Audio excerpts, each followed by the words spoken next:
যেদিন শপথ নিলাম তারপর থেকে চতুর্দিক থেকে বলে যে সাংবাদিকদের সাথে কথা বলবা খুব সাবধানে।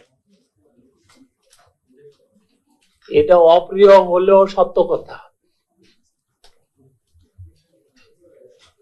আবার পাশাপাশি এই কথাও তো চাউর আছে, যে প্রচলিত আছে,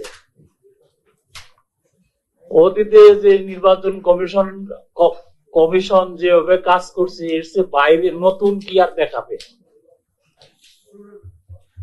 বা সেটারই প্রতিফলন আপনাদের বক্তব্য থেকে আসছে যে সাংবাদিক নীতিমালার মধ্যে নতুনত্ব কিছু নাই। আপনাদের যে নীতিমালা, প্রস্তাবিত নীতিমালা, এখানে অনেক সুন্দর সুন্দর বিষয় এনেছেন আপনারা।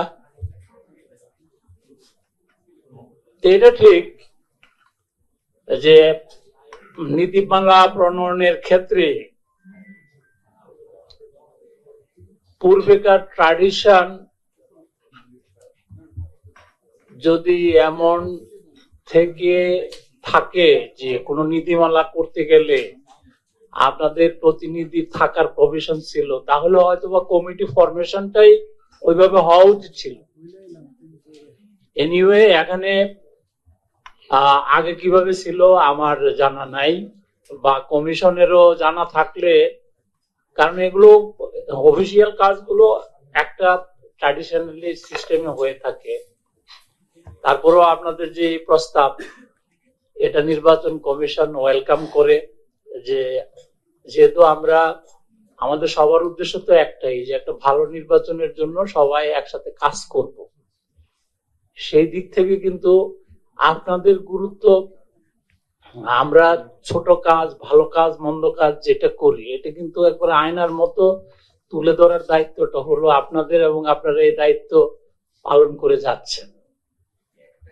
সবচেয়ে মুশকিল হয়ে গেল কি, আমি, আপনি, আপনারা সবাই মিলে কেউ কিন্তু আস্থার জায়গায় নাই। আমি আস্থার জায়গায় আছি আমি দাবি করি না। এই যে আস্থার সংকট, এটা আমাদের জাতীয় সংকট। আমি বিচ্ছিন্নভাবে বলতে পারবো না যে অমুকে খারাপ আমি ভালো, আর আপনিও বলতে পারবেন না যে আমি খারাপ আপনি ভালো। এই যে অবস্থাটা, এর মধ্য থেকে আমাদের নির্বাচন কমিশনের যে প্রথমে যেটা বলছেন যে আস্থা পুনরুদ্ধার, সেই আস্থা পুনরুদ্ধারের ক্ষেত্রে, এবং এটা পারস্পরিক, প্রতিটি প্রফেশন, প্রতিটি পেশা যার যার জন্য এটি কিন্তু জীবন জীবিকার আর একটা দিক, এবং সবাই সবার প্রফেশনের প্রতি শ্রদ্ধাশীল। এই যে পারস্পরিক শ্রদ্ধা, বিশ্বাস, এটা যাতে সমুন্নত রাখা যায়, সেজন্য আমি ব্যক্তিগতভাবে মনে করি আপনাদের যেই নীতিমালার খসড়া আপনারা দিয়েছেন, এটি যদি আমরা আগে পেতাম তাহলে হয়তো আজকে কি বলে যে আমাদের জন্য আরেকটু সুবিধা হতো।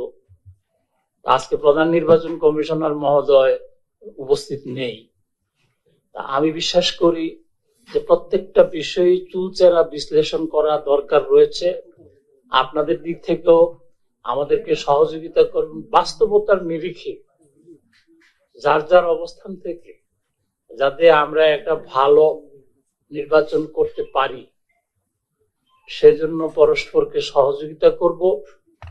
এবং আমার মনে হয় যে এটি নিয়ে আরো আলোচনা, পর্যালোচনা, বিশ্লেষণ, আপনাদের অভিজ্ঞতা, আমাদের অভিজ্ঞতা, ফিল্ডের অভিজ্ঞতা, সবাই মিলে আরো মনে হয় যে চিন্তা ভাবনা করে সিদ্ধান্ত দিলে ভুল হওয়ার সম্ভাবনা কম থাকবে। মূল উদ্দেশ্য যেহেতু আমাদের সবার একটাই, আমার মনে হয় যে আলাপ আলোচনার মাধ্যমে এগুলো পরবর্তীতে সমাধান করা যাবে। আমি আর কথা বাড়ালাম না। অন্যান্য অভিজ্ঞ কমিশনার বিন্দুদের কাছ থেকে হয়তো আরো সুন্দর সুন্দর পরামর্শ আসবে। তো ধন্যবাদ সবাইকে।